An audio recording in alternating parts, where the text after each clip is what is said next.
The Dow is up over 700 points today, a monster new record high. Gold has reached a new high today. The S&P 500 also touched new record levels today. Let's just jump right into it. Welcome back to Kyle's Financial News. I'm your host, Kyle. Today's date is July 16th, 2024. We have more and more economic data that continues to come out, and we can see the market is reacting a little bit volatile to that data. It's not quite sure about choosing a direction, at least in the S&P 500. Now, the Dow, on the other hand, just had an absolute monster rally today, up over 700 points, a little bit over 1.2% or so. And gold also reached a new record high, currently sitting at about $2,468. Gold has appreciated by nearly 20% this year, and we're seeing a little bit of that inverse reflection in the dollar, starting to slip a little bit downward over the last couple weeks and even approaching some recent-ish lows. Now, Bitcoin, on the other hand, is hanging around that 64,000 level. This is not trading advice, but personally, I see Bitcoin going a little bit back downward again here soon. I just think that there's a lot of interest wanting to get into that space, institutional and otherwise, and I don't think there is a lot of appeal at wanting to buy up at these kind of near all-time high levels. So I don't, even though we've had the halving events from Bitcoin repeatedly over time, and we had one just not too long ago, and supposedly based on history, we're supposed to be running into all-time highs here very soon, or should have already been doing that. Something just feels like this time is slightly different. And I know that's not a popular phrase amongst the investing and trading community either, but it's just not behaving the same as it has in the past. So I'm currently not in a crypto position, but eager to get back in there if we can get some lower levels here over the next couple of months, maybe in the next year and a half or so. I would love to see it. We'll have to just continue to monitor that. GameStop is up about 5.7% today. It had a decent little run, $1.50. It was up $1 yesterday in after hours action. It's currently at about $28.50. Of course, as you can expect, there is a lot of hype around this is the new to the moon event, and it's about to jump up to $45, $50, $60 any moment now. But in the meantime, it's just kind of doing these little baby steps, which isn't bad. It's progress, but not seeing any of that explosive growth again yet. And when that does happen, is the company going to potentially do another dilution event and sell more shares and try to take more equity for themselves and keep it in their bank accounts? We still don't know what they're doing with the, well, what was that, $3-4 billion or so in cash that they acquired from the last time. So I would really like to see them announce that they're doing something with that money before, at the very least, seeing them introduce another round of shares and dilute against the shareholders. But that may not stop any short squeeze action going on, though I don't think there's quite the metrics for that to happen. There's not significant amounts of shorting going on, and I don't think there's quite the hype and momentum that's going on currently to make that significant push upwards. But we will just have to see on that one as well. I also have no position in GameStop, just to be clear on that. Now, I did want to just briefly circle back to yesterday. Again, I don't want to be too political on my channel here. I want to focus primarily on financial news, but I did find it interesting how, just kind of highlighting some of the differences between online media and mainstream media, even though mainstream media does operate online largely these days, but online in the sense of like Twitter and some of that more kind of instantaneous news delivery services. I'm looking at this article on Zero Hedge, and I'm not a big Zero Hedge fan. I find they tend to lean quite right, and they typically have some decent financial related articles, which I think is kind of their core product and their core concept. But they have this article about the different mainstream media news outlets and the headlines that they were posting around this weekend's events versus some of the information that you were getting on Twitter. So I'll just read them off to you here. Just as an example, CNN Politics made a headline post that says, "Secret Service rushes Trump off stage after he falls at rally," which we knew very shortly after that, almost immediately, just from video and photo footage alone, that falling was not the only issue. The Washington Post, owned by Bezos, I suppose, technically, not Amazon. It's owned by Bezos. Headlined, Trump escorted away after loud noises at Pennsylvania rally. Just loud noises alone. And we knew also right away that that was not the case either. USA Today made a headline post, Trump removed from stage by Secret Service after loud noises startles the former president. And a New York Times article that says Trump rushed off stage after chaos at rally, as if there was just like no shooter or anything like that. It was just because of some disturbance that took place, and Trump fell and tripped and got a bloody nose or whatnot. So then there's another one here from the Sunday Denver Post. They had a big, huge newspaper print, front page, colored photo.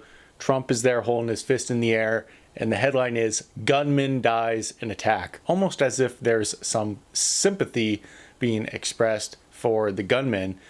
Why isn't the headline such like ex-president failed assassination attempt, or assassin tries to kill ex-president, or assassination attempt on the ex-president, or something that implies the danger was imminent against the character that the danger was intended for, versus the gunman dies in attack. I mean, gunmen do typically die in the attacks that they perform. That's kind of the whole point, is that you take out the gunman.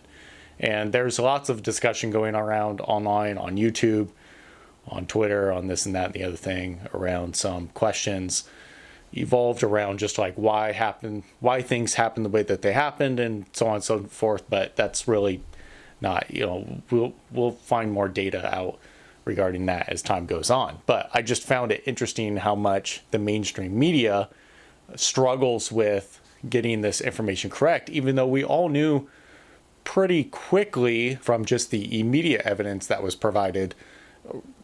Roughly, I think a reasonable person could put together kind of what was going on. Elon Musk went on Twitter to say, I tried using both X and legacy media this weekend, but legacy media was so far behind and wrong that it was pointless. When something is wrong on X, it is corrected very fast, but stays wrong for hours to days on legacy media.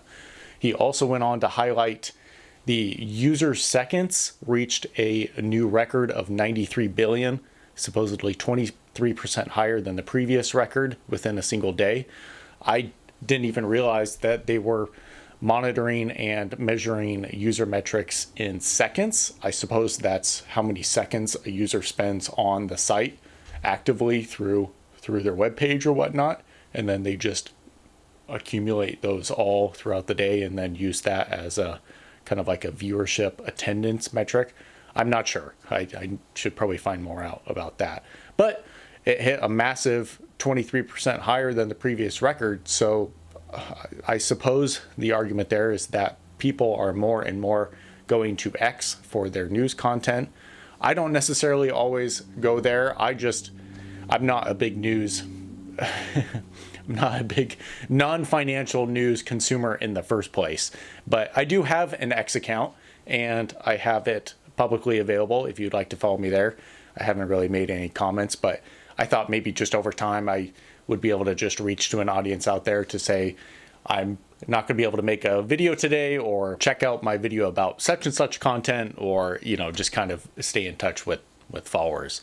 So that's the value I see in it. And I have no interest in having any other type of social media account, Instagram or Facebook or TikTok or otherwise. That does not appeal to me in the slightest. In terms of finance, I suppose with some of those websites, I think I trust X with my user data and privacy a little bit more than I do Facebook and otherwise. So in finance terms, they're doing very well off of my private and public data, and I'd rather be with, at the moment, at least a non-public company for storing that type of stuff. But I think I would probably jump at the opportunity to invest in some X or Twitter shares again if that ever went public again.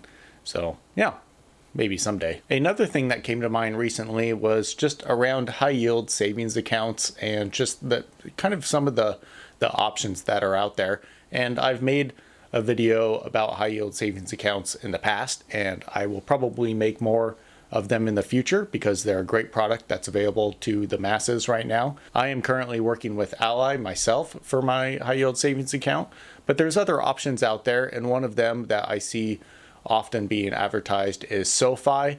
I don't necessarily have anything bad against SoFi, though I am just a little hesitant to go with a company that's offering abnormally high rates. I think somewhere around the 4.25 to 4.75% is somewhat fair and normal. When I see a company really trying to go above and beyond in the rates that they offer, one, it makes me think, well, where are their income streams coming from otherwise, if it's not coming off the margin difference between what they're getting from the Federal Reserve and what they're offering to their customers.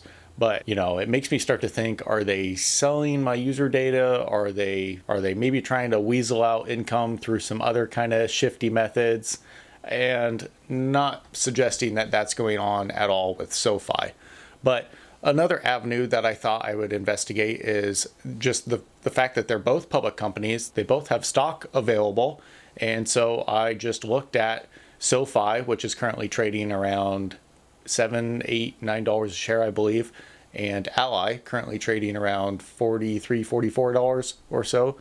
And so at the time I thought, well, if I'm not going to go with SoFi and get a higher yield on my savings, then why don't I go with Ally, get a pretty respectable yield on my savings account, and then just take a little bit in my investment account and invest that in Ally. Ally pays a dividend. As far as I can tell, SoFi does not. And I should be able to make up that difference through just the dividend investment in Ally. And sure enough, it has worked pretty much exactly that way. And it has even gone better than that. I was able to buy into Ally around the $36, $37 a share price level. And so I've been able to make a little bit of extra money from that. Now, I should probably consider maybe going with like a bank ETF like XLF, or maybe even putting just a little bit into SoFi in case they really take off too. But just kind of throwing that idea out there. That's not my professional trade of the year. It was just kind of an interesting idea that I had, decided to give it a go, and it seemingly worked out okay for the time being. So I thought that was kind of interesting. And possibly the fact that Ally is getting a little bit more of their revenue stream from that difference of percentages being offered to their customers versus what they're getting from the Federal Reserve is playing into some of that appreciation of their share price, but then additionally also their ability to be able to offer dividends to their investors. So I thought that's just a win-win for me. Anyways, that's all I have for today. Thank you so much for watching. Please consider liking and subscribing for more content. Stay tuned. I will be back around tomorrow afternoon after market close.